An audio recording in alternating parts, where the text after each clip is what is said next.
Hello and welcome to this special India Hangout along with the Indian School of Business in Mohali. I'm going to be joined by a lot of guests. We're going to be talking about corporate social responsibilities, new rules and new vistas. Essentially, the new rules that have been framed and what lies ahead for the companies who have to implement them, and the spirit in which they do it, and whether that will achieve the objectives that it's been originally drafted for. I'm going to be joined by Bhaskar Chatterjee, Director General and CEO of the Institute of Corporate Affairs, Pradeep Singh of the Indian School of Business, Rakesh Bharti Mittal, Vice Chairman of Bharti Enterprises, and Shefali Chaturvedi, Senior Director at the CII. Thank you all for joining. And Mr. Chatterjee, let me begin with you. We've obviously passed the phase of debate and discussion on the subject. The rules are now a reality. There are a set of sub-rules to determine how CSR should be rolled out and how it will be monitored by the government. Just walk us through what the landscape looks like today in terms of how corporate India is receiving it from your perspective, and what are the challenges ahead, if any? Yes, I'm sorry, I didn't hear the last part. Yeah, no, my question was, walk us through what are the challenges that you see ahead to implement CSR in the spirit in which it was outlined for corporate India and from your perspective. Well, I think the first challenge is to just get everybody on board, to try and create an enabling atmosphere, to try and dispel some of the apprehensions and doubts that naturally corporates might well feel, to achieve a certain comfort level in the operations, to let corporates get used to this so-called new regimen, and to understand that it's not something that is a compulsion. It's something that we want them to do because they want to do it. We acknowledge that many of the companies who will fall under the ambit of the Act have already been doing CSR in very, very meaningful ways. And I think that this Act and the rules provides to them an opportunity to give off their best, to showcase their real talent, and to create, I think, benchmarks and best practices that will soon become for India as a nation a source of great pride. So the first challenge really is to do the ice-breaking, onboarding, and to dispel doubts, apprehensions, and worries. Right. Okay, so if we were to look at the definitions and the criteria for under which companies are governed, every company which has either a net worth of 500 crores or a turnover of 1,000 crores or a net profit of 5 crores is essentially covered by this, and that has to spend at least 2% of its average net profit for the immediately preceding 3 financial years. The expectation is that almost 22,000 crores might be available per year for CSR activities. Now, does this figure contrast with what was happening already, Mr. Chatterjee? Yes, at the current level of involvement, our expectation is that something around 14,000 companies will come under the ambit of the Act in line with the qualification criteria that you just now read out. That, of course, is perhaps the reason why we feel that although a large number of companies have been doing CSR, perhaps a very large number are new to the field. And it is, in a sense, our effort through the rules and through the clarifications which have recently come out to try and answer as many queries, doubts, difficulties, what would fall within the CSR domain, what would not. All of those questions we are trying to address frontally and as quickly as possible. Once that happens, and then the initial part is crossed over, I'm sure corporates would come aboard with all the efficiency and the innovation that they command. Yeah, and I'm going to come to those new areas that have been defined in a moment. Let me get some more views. Shefali Chaturvedi, from a CII perspective, how are you seeing what has been now made mandatory, and in some ways there is no going back, at least from a legal technical point of view, and how are your members receiving this, and what are some of the steps that they've been taking to make sure that they comply effectively? Yeah, thanks, Govind. I think from the perspective of industry, after the initial apprehensions and uneasiness which any new change and certainly something like a CSR, which was largely seen as what you do because you do it for the larger good. It was not something that was really measured from a business perspective. It did cause a flutter. It caused uneasiness because the debate was that it should not be something that's mandatory, and that there are many companies which will now perhaps look at it only from a tick box kind of a thing where they have to just comply with certain reporting formats and others. And of course, when the rules came out, there were a lot of questions and clarifications. But having said that, the larger kind of response that industry has shown is that it is welcome. It is something where people will need to, in a way, if I may say, discipline themselves as companies. And the biggest impact that, if I may say so, is that it has moved from a CSR wing out there that companies may have had, or something that was happening by the leadership, the chief executive.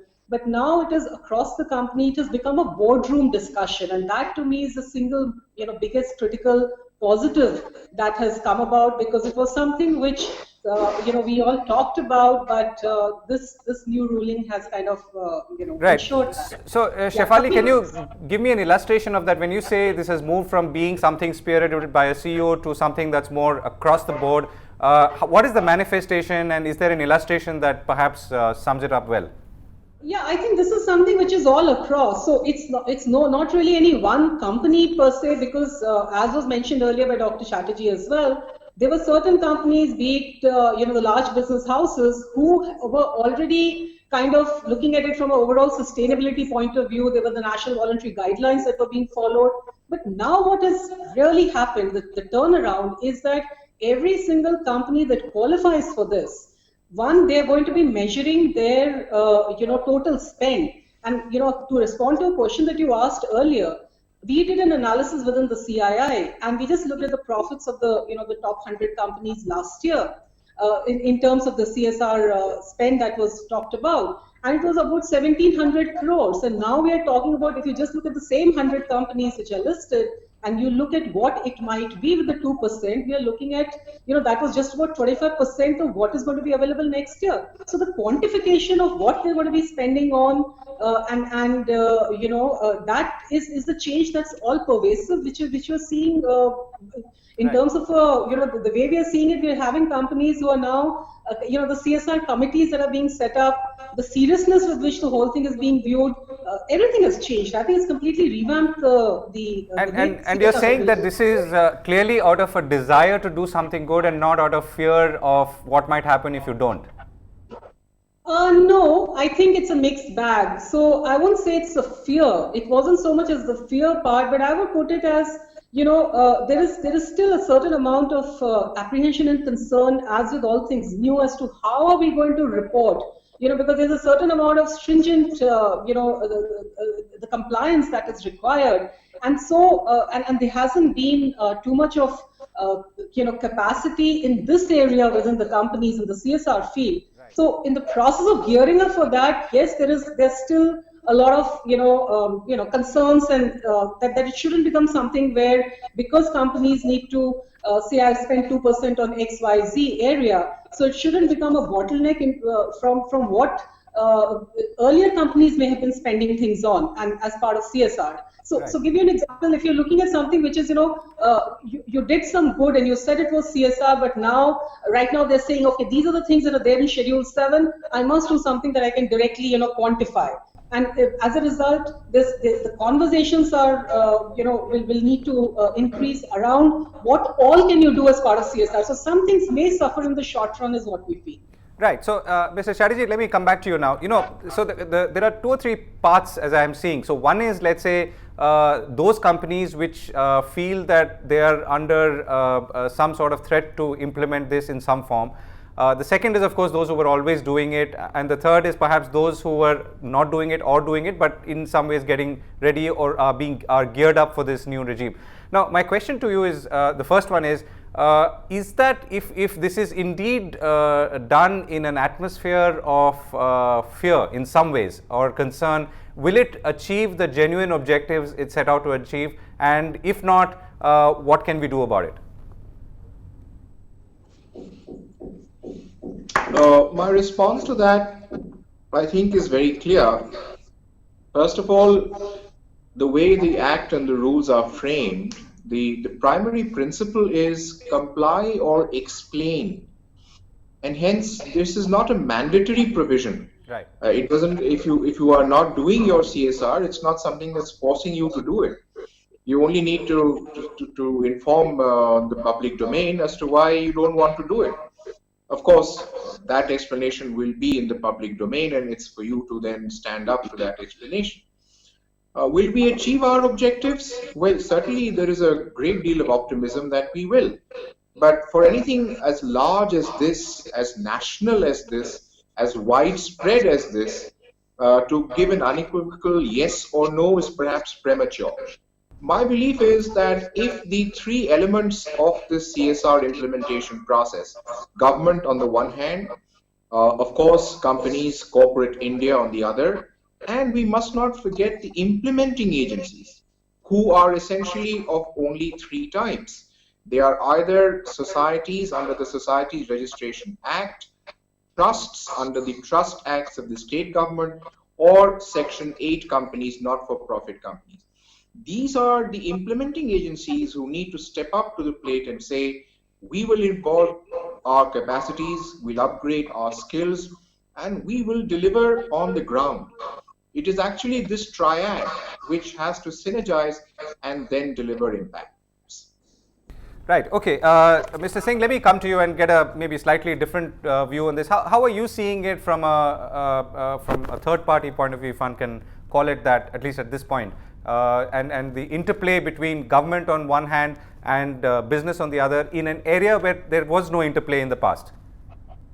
I think this interplay that you refer to, Govind, is the first thing that one should take cognizance of. I think it's taking the concept of public-private partnership to really a new level, at a very exciting higher level, where the government is essentially saying, we no longer claim to be the monopoly providers of public services. We no longer claim to be the monopoly provider of development-oriented spending or programs. And we acknowledge, that's the other important message that I think we should explicitly recognize, that we acknowledge that the private sector not only has a role and responsibility, but perhaps an edge, perhaps an advantage in being able to deliver the kind of services and the kind of asset creation that have been seen to be a monopoly of the government. But the private sector can do it better, can target it better, can be more efficient, can bring better technology to it, can do it perhaps more honestly, if you like. That is the expectation, and it is now for the private sector to respond to this opportunity as well as the duty that is being given to it. I mean, if you think about it, the alternative could easily be that the government taxes you 2% more and takes the money and spends the money merrily as it spends the rest of the tax revenues. But in this case, the government says, no, we leave it in the hands of the private sector, and we are hoping that you will be able to identify community problems better, you will be able to deliver solutions better, and you will do so in an honest and forthright fashion. So that, to me, is what this really represents. And you asked early on about what are the challenges, and the challenges are that we don't understand this, or the challenges are that the system claws back and takes away these advantages that are being at this time perceived to exist. So, for example, if this whole, this is serious money. We're talking about 23,000 crores of rupees being made available. If this money gets hijacked by vested interests, or gets poorly spent, or spent only on paper, or siphoned out, the usual ills that very often affect development programs, then you lost the game before it even gets started. So I think it is time that the private sector were to shed its inhibitions and doubts and plunge into this and recognize that their business is not only doing business, and they should put their money where their mouth is. They've complained far too long that government doesn't deliver. It's their time to show that they can. as far as ISB is concerned, we see ourselves being very happily positioned to facilitate this process, to contribute to the building of capacities, to deliver on this the outcomes, and to ourselves be a beneficiary, hopefully, of some of the CSR funding, because education is a major and important eligible sector under Schedule 7, and we as an educational institution of high quality hope to be able to benefit from it. But more importantly, as a management school, we want to invest in creating the capacities among the professionals in the corporate sector to be able to manage CSR activity in a more professional and efficient manner. We want to be able to use our abilities to help the boards of directors and independent directors understand what this policy means, to help them in designing policies as they are required to do, and we expect to participate in all of that, and perhaps even work with them in designing those policies as facilitators. Right. Okay. Let me ask Shefali first, and then Mr. Chatterjee. What are the 2 or 3 areas you feel this legislation will actually result in something new and good happening? I'm not saying that there was no good happening earlier, but what could be new because either the companies have decided to look at this differently, or as you said, Shefali, there's new capacity coming in, new talent coming in, which is now focused on this issue. So clearly, one pretty good thing that I think will come out as a development from this whole thing is that companies so far were looking at doing good individually, those who were working in this area. But with this coming into existence, the greatest opportunity as we see it within the CII is what we call clustering. So you have a number of companies who may come together, and together they could be very high impact development projects on the ground that can take off. So collaboration, people coming together, greater impact projects is one thing which I think could be a great thing coming out of this.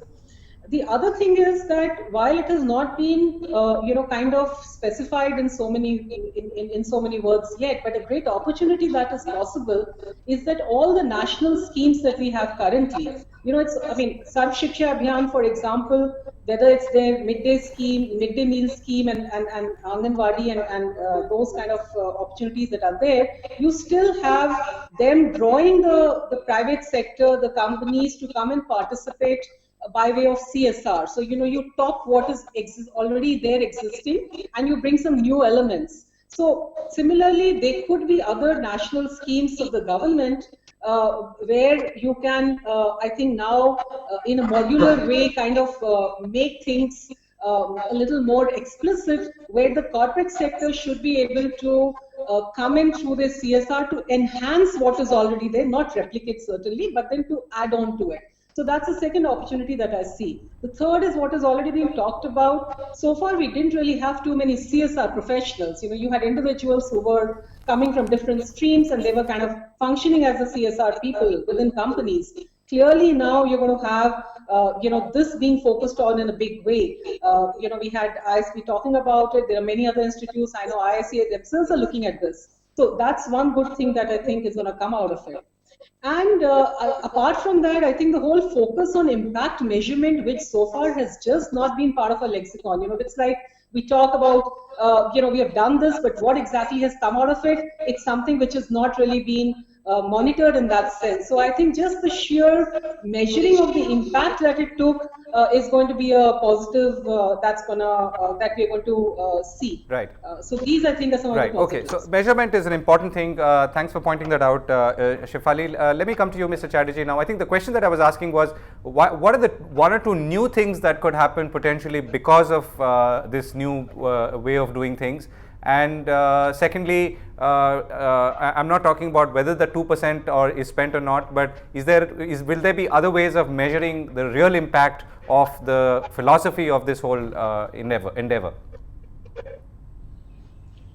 Yeah, what I'd like to say, Govind, is there are several issues here, and I'll sort of briefly touch upon them. Shefali correctly said that this is a field that will now rapidly professionalize. If companies were to do a large marketing program, they would hire a marketing professional with a marketing degree. If they were to do a financial program, they would hire a finance professional. If they were to try and do that now and hire CSR professionals, they don't exist. Not here, perhaps not in the entire world. And one of the things that IICA, our Indian Institute of Corporate Affairs, which is the principal service provider in the CSR sector, we have just announced the starting of our certified program, a 9-month certified program, to create CSR professionals in this country. It's a completely online program, and I'm sure that we have taken so much of care in preparing the modules that those who take this program will really benefit a great deal and benefit the entire CSR sector. Actually, what is happening is that CSR is now moving from the back room to the boardroom. It's become a board concern.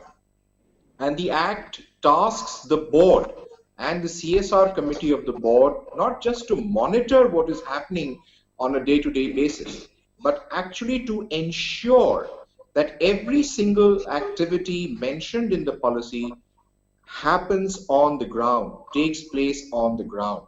So it's no longer, just a set of orders or sanctions that are issued. When we look at the opportunity of measuring impact, social impact assessment is still a very new field, not just in India, across the globe.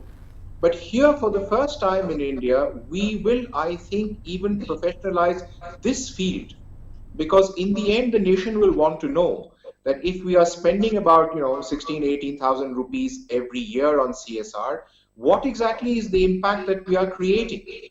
And somewhere when the nation asks these questions, some very, very well-organized, competent professionals should be able to give us this answer.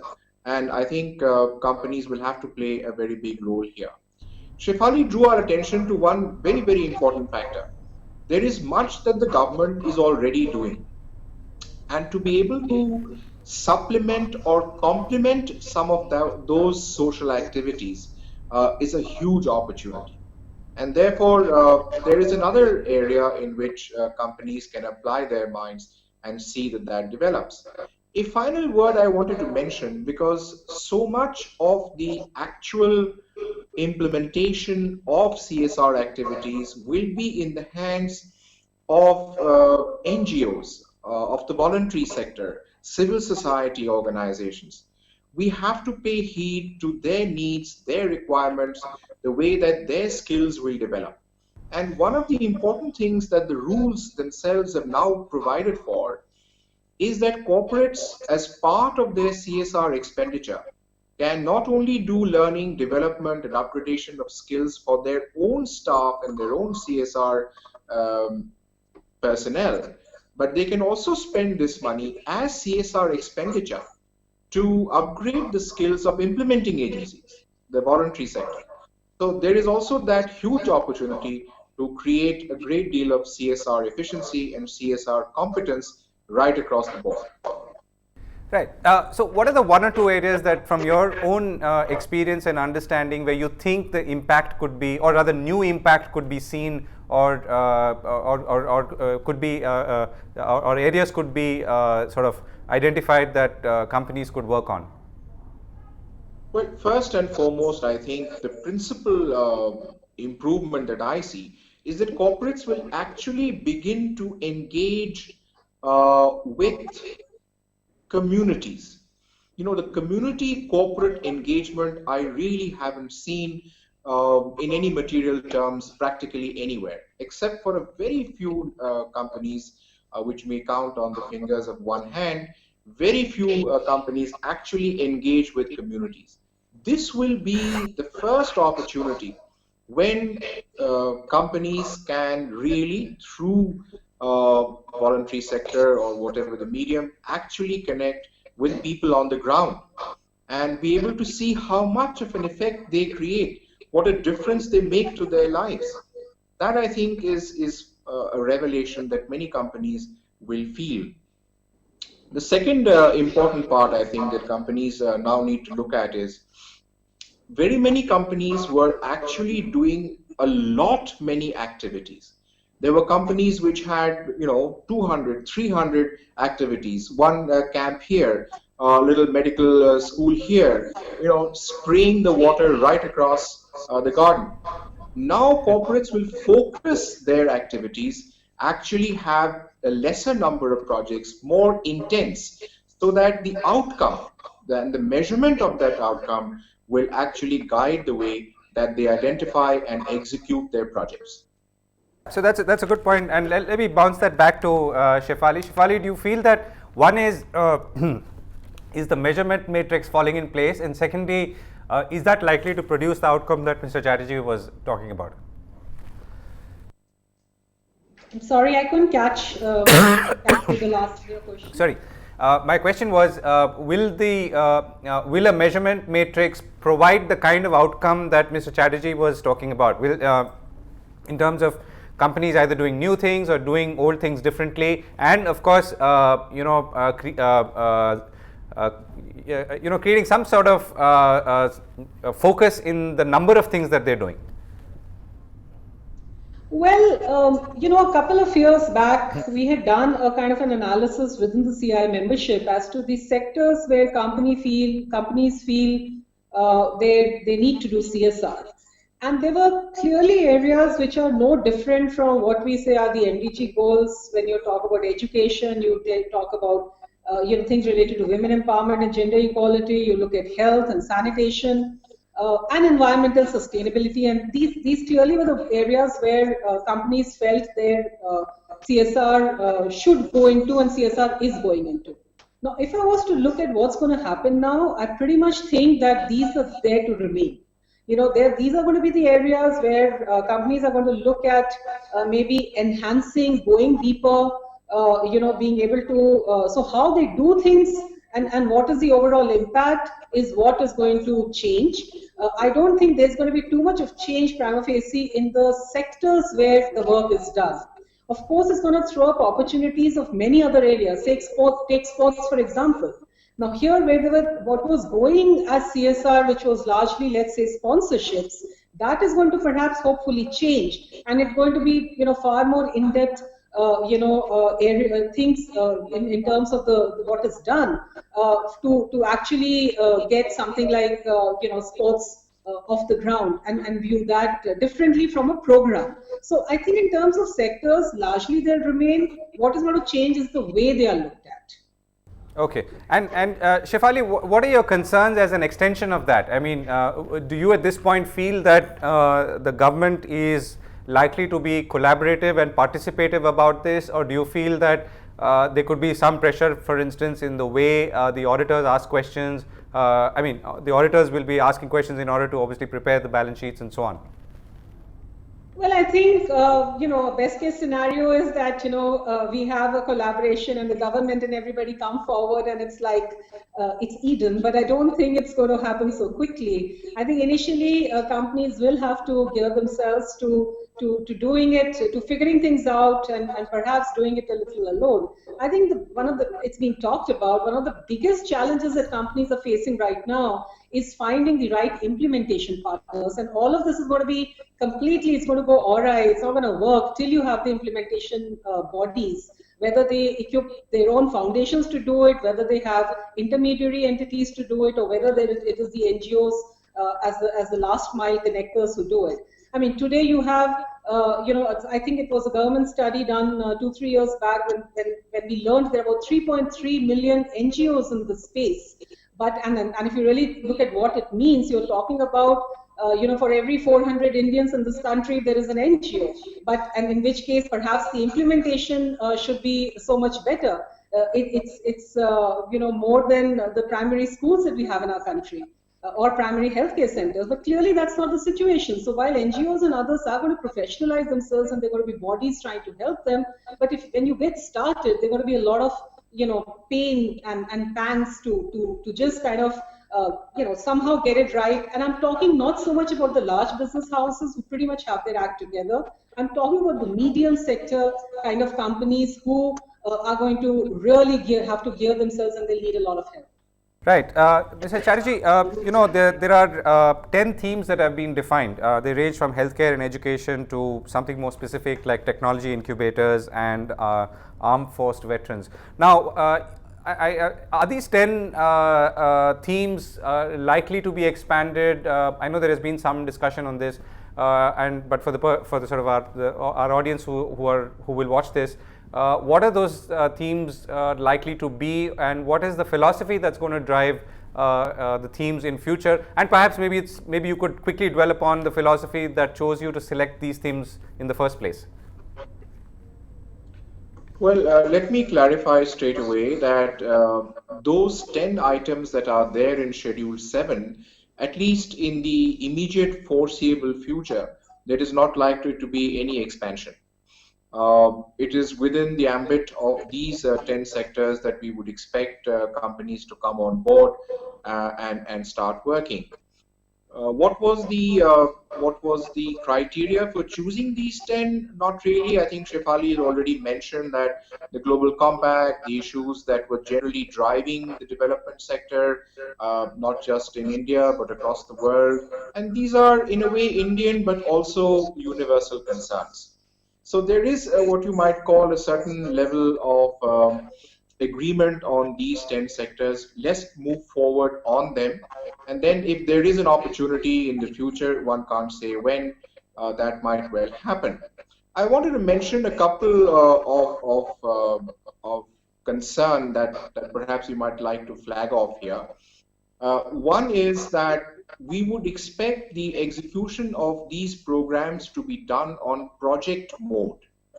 So the old idea of handouts or distribution of freebies, or what is now referred to in CSR parlance as checkbook charity, that for our CSR program is virtually dead. You really need to take a project or a program from end to end. There has to be the elements of monitoring, of evaluation, of actual implementation, of tracking, perhaps actually doing a baseline survey to understand what is it that the community actually needs as opposed to what you think they need. So the whole project or projectivization mode of doing things now comes straight into the middle of the implementation process. That's what I thought I'll flag off, so that will mean that companies will now look at activities not as just one-off, one-time, intermittent things they do off and on. This has to be a sustained activity over a period of time that brings real benefits to communities. Right, and is this, is this something that's emerged from strategic thinking going forward, or is it because this is a sort of lacunae that you've noticed or the Department of Corporate Affairs has noticed in the past? No, it's not something that the ministry or the department has noticed. That's been a general development perception. Very often, development experts themselves have said that so much of the so-called social work that companies do are more intermittent or one-off or one time. And when we were framing these rules and we were trying to put the act together, there was a general feeling among thinkers in this area that we needed more focused, needed a far more focused approach to what actually needed to be done. So a lot of thought, a lot of finishing, a lot of ideas as to how we would implement, how we would actually make a difference on the ground. Those are the concerns that activated this whole line of thinking. And I'm sure corporates appreciate that because that's what they really want to do. In the end, if they are going to make a success of their CSR program, and Shefali rightly said, a lot of serious engagement is actually going on in boardrooms. They see this as an opportunity now rather than a threat of any kind. And the working, the feeling, the way discussions are taking place as of now is how can we do it well? How best can we do it? How can we devote our energies, our strengths to make a real difference? I think that's the change that's going to come. Right. So, Mr. Singh, let me come to you now. I mean, again, if you were to look at both the government on one end having created a somewhat mandatory environment for CSR, and the companies who are now getting their act together to deliver on this, do you see them being able to do it with the spirit and the philosophy that Mr. Chatterjee just spoke of, which is, at one level doing long-term sustained projects, on another level having the assessment matrix to do, to kind of measure what they're doing, and of course keep the whole thing going in a manner that's truly beneficial for the country, which is why this whole thing was embarked upon. Yeah, Govind, you call it somewhat mandatory. Mr. Chatterjee said it's not mandatory.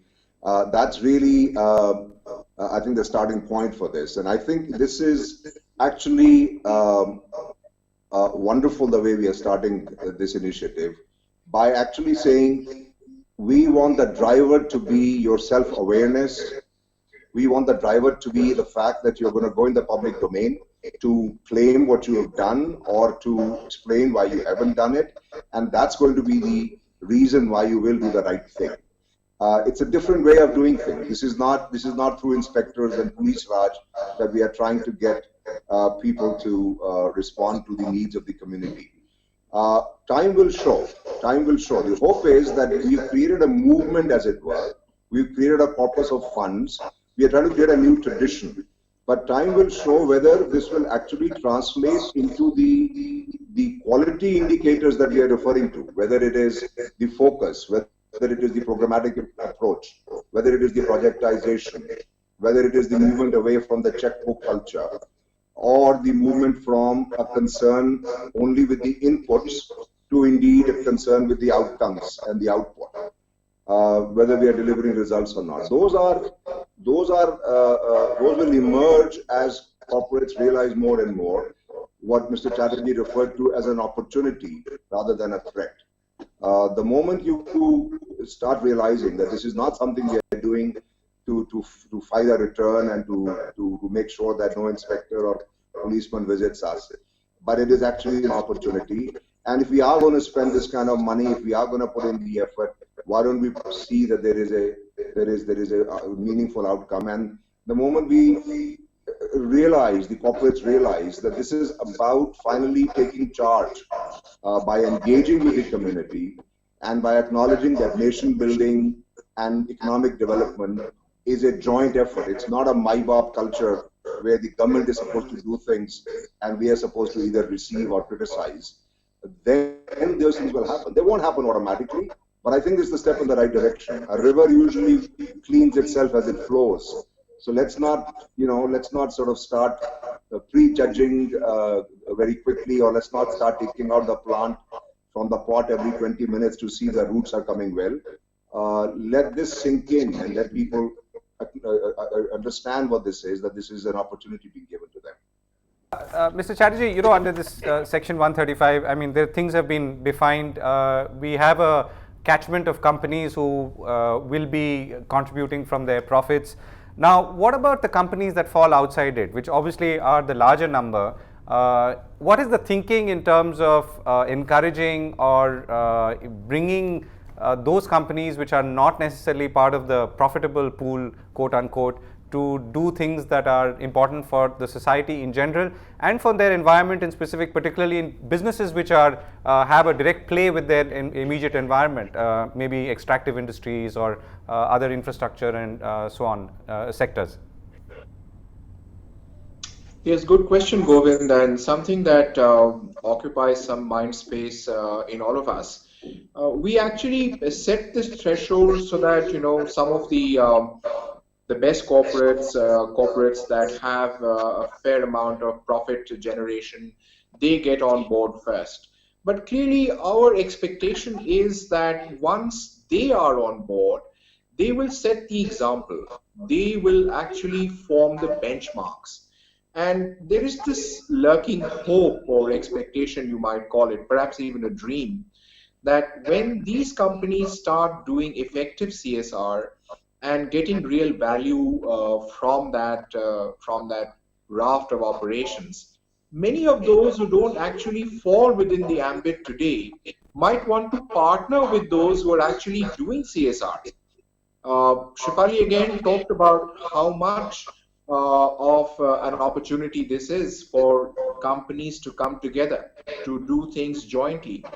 And if there is, let us say, a consortium of 2 or 3 companies working at a large, impactful project, then others who are in that area, maybe in that geographical area, or even in that domain, they might say, okay, hey, why don't we put in our little bit?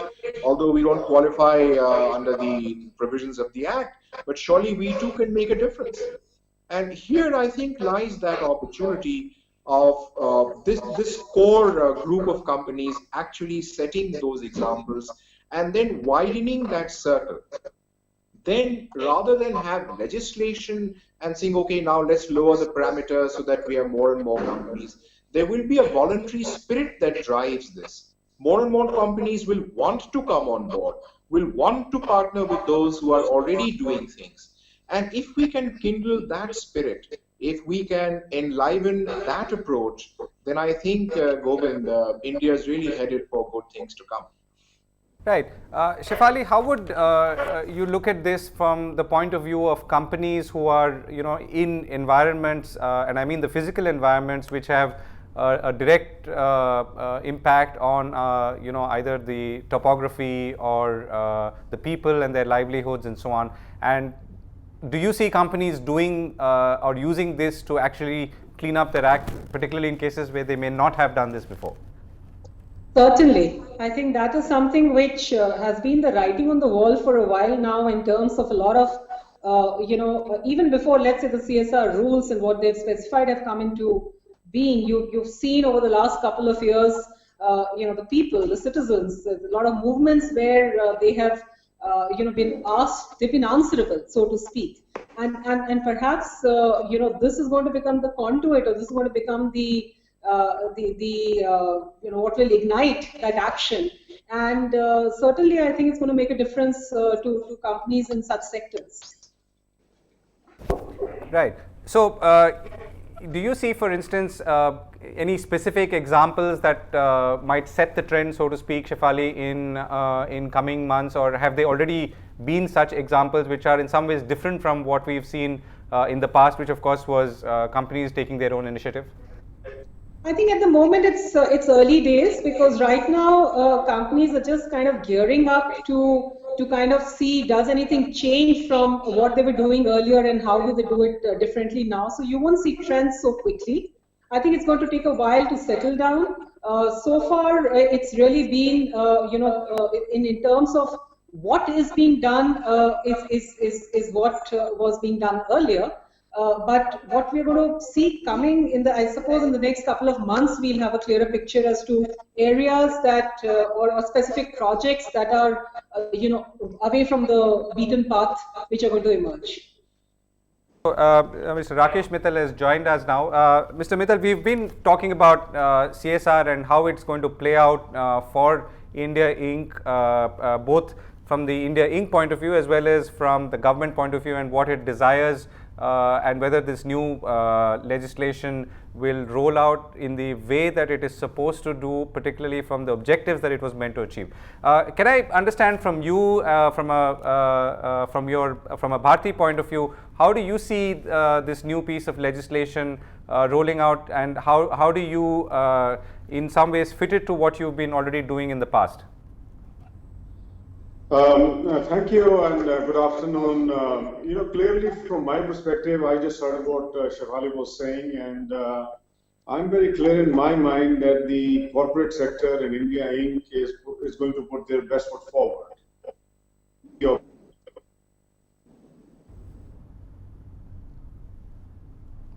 Right, I think we lost Mr. Mittal there, but we'll come back to him in a second. Yeah, okay, we've got him back. Yes, Mr. Mittal, sorry, go ahead. So I was saying there are a large number of corporates who are already doing CSR even before the Act was put into place, including the Schedule 7. Having said that, what I see, most of the companies are now in the process of, and some of them have already formed their CSR committees. They have started appraising and assessing the projects. As far as Bharti is concerned, Bharti is fully committed to this through its various group companies on the CSR, including the philanthropic initiative through Bharti Foundation. And my belief is that while there are some gray areas and companies and individuals have been seeking clarifications from the Ministry of Corporate Affairs, including CII, having said which need to be clarified. But I don't think that the companies in the right earnest are going to wait for those clarifications to come. We will see some movement happening during this year. Will there be a complete or full impact of spending 2%? The answer is no, because the process says that you have to have a committee, you need to assess a project. Once the project gets finalized, only then you start funding those projects. And I had a chat with Mr. Bhaskar Chakravarti, who's already on the panel with us, and had requested him that we should actually encourage the companies to go and start spending money on CSR in these sectors which are listed out in Schedule 7, so that we don't miss out on whatever expenditure can happen during 2014-15, which will only benefit the public at large. Right. So can you also tell us how the efforts are getting synchronized in your own group between different companies and the foundation that's already doing work in areas like education? So Bharti Foundation is already into education as a major initiative, running 254 village schools, reaching out to now 41,000 children. And this funding has been coming through the family, our allies, as well as the group companies. So clearly, whatever money needs to be spent by the Bharti group today, a lion's share out of that will go to the foundation for sure. But having said that, there will be funds available for doing other initiatives across the country, and that will really now depend on what projects are available for my team to go and start spending the CSR money on that. So, which really brings me to my next question. So, would you see this 2% as something that you would do additionally, or would you bring it all under one basket? No, the 2% has to be spent by the companies, while Bharti Foundation is only an execution arm, which is the philanthropic arm of Bharti Enterprises. That's right. It will receive funding from these companies, and it is not that we are only getting funding from the group companies. I am getting funding from individuals. I am getting funding from other corporates. And to my mind, I think what is important today to take this initiative forward is, while the companies want to go ahead and spend money, they are not finding credible partners. Right. And I think that is where IICA and CII are going to play a very, very positive role.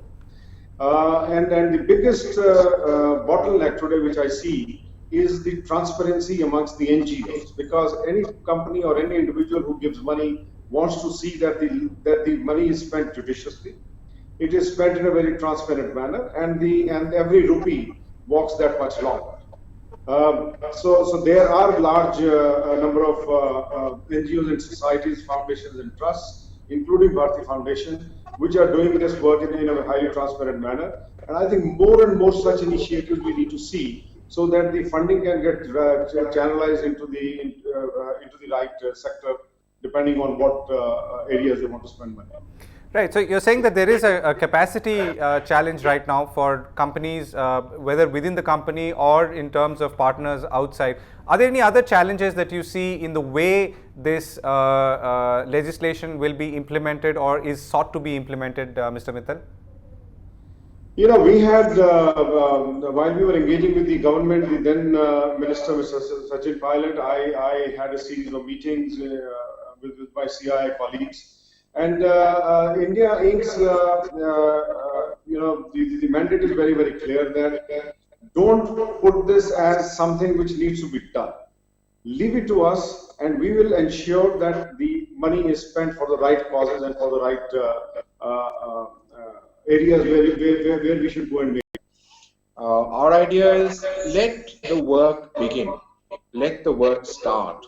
We are not in this whole idea of looking over people's shoulders, trying to point out whether they're doing right or wrong. Our whole purpose is to let the wisdom reside in the boardrooms of the companies. Very, very enlightened boards, very fine minds. Here they have a very fine opportunity. Let them see how best they can utilize it. I remember in a conversation I had with Rakesh recently, he mentioned to me that rather than set deadlines about when companies should have their policies in place, uh, allow them to do it at their own pace. Let them, in fact, start work even before they do the formalities. And that's been the approach of the ministry so far. Even in the latest clarifications that we have issued, we have said that the interpretation of the items under Schedule 7 should be as broad as possible. And therefore, the whole attitude here is allow companies the freedom to think. We've set the very broad parameters. Let them work on these parameters. Let them see how best each company has its own genius, its own dynamism, its own approach, its own thinking. Let those come into this aspect of work. In this hub, a database of companies with a good track record, the good background, whose and companies are free to access our website, access that hub, and if they wish to choose NGOs from there, they're most welcome. Of course, they're at liberty to also engage with any NGOs of their own choice. But we as facilitators or helpers will go on providing services that would be of great benefit to companies who are trying to do things transparently and genuinely. Okay, one quick last question to you, Mr. Chatterjee, and I'm going to go back to the other panelists for a sum up as well. I'm also sensing that what you're doing now, I'm not necessarily saying in your present position as IICA, but is going somewhere beyond what government is supposed to do or is traditionally seen as doing. You're really now almost batting on the other side, and I'm not saying that negatively, but in a positive way. But yet it means stretching a mandate of governance considerably beyond what perhaps it was supposed to be. Now, to me, is this also a concern in some ways? No, I won't say stretching it or developing it. We know what government's mandate is, what the act and the rules are. We also see the other side of it because we are an organization that is expected to provide services to companies and to the corporate sector, to India Inc. So we not only do work in CSR, we also work in the areas of company law, corporate finance, corporate governance. So we have a whole host of issues that impinge on corporate affairs as a discipline. One of the things, because of the new legislation and the new rules, if there are areas where companies demand some form of services and we can be of some help to them, then that's all our endeavor is. But we are very much within the mandate and the overall governance principles of the Ministry of Corporate Affairs. We cannot step outside them. Right. Okay. So I'm going to come to Shefali to start with now for a quick sum up. Shefali, as we close, one opportunity that you see arising out of all of this. Obviously, we are already in a work in progress mode. This is not. This is no longer an idea for the future. And one challenge that you foresee that will have to be addressed. Well, the biggest opportunity which I see, which I mentioned earlier, is companies coming together and being able to work for a larger impact. And there are going to be various facilitating organizations to do that. And we ourselves in the CII Foundation is looking at exactly this, helping companies come together and look at high impact projects on the ground. So that I think is going to be one big change that we see today.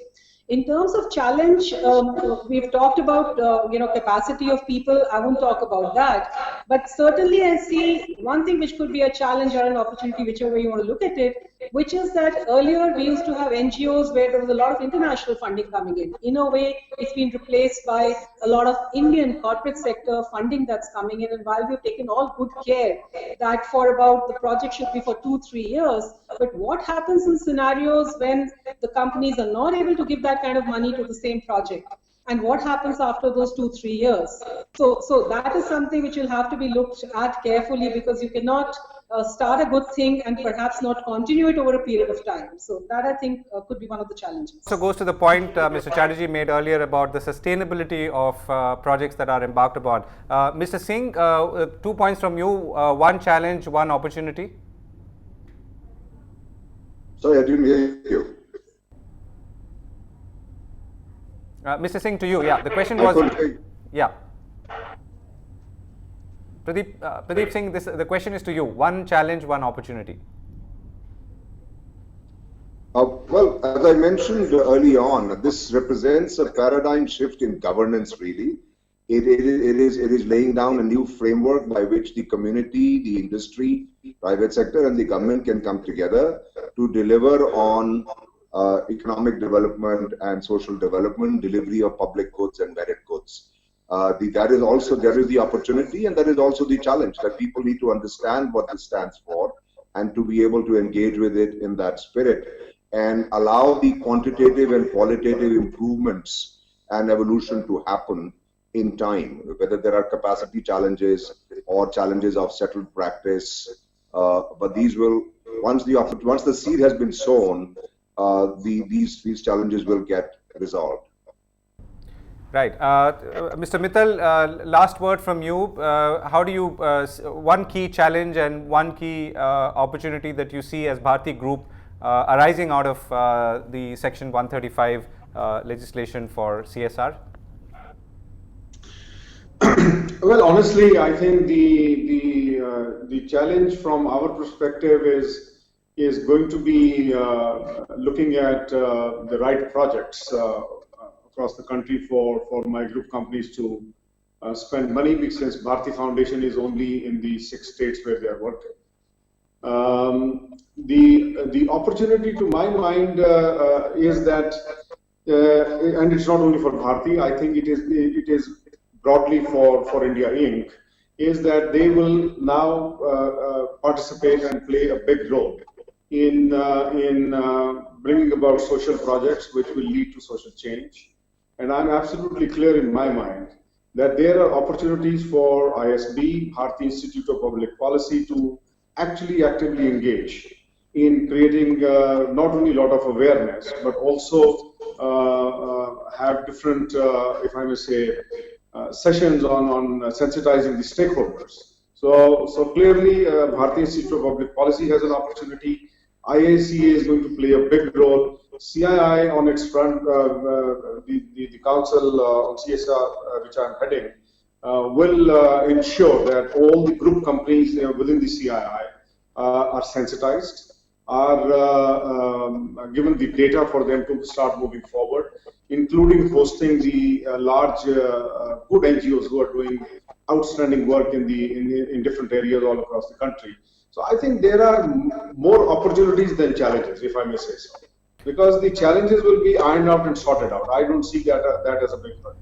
I think the only challenge for India Inc. and the companies is going to be to find the right partner to execute and have the right projects which will go and make a large, huge positive impact where it is required.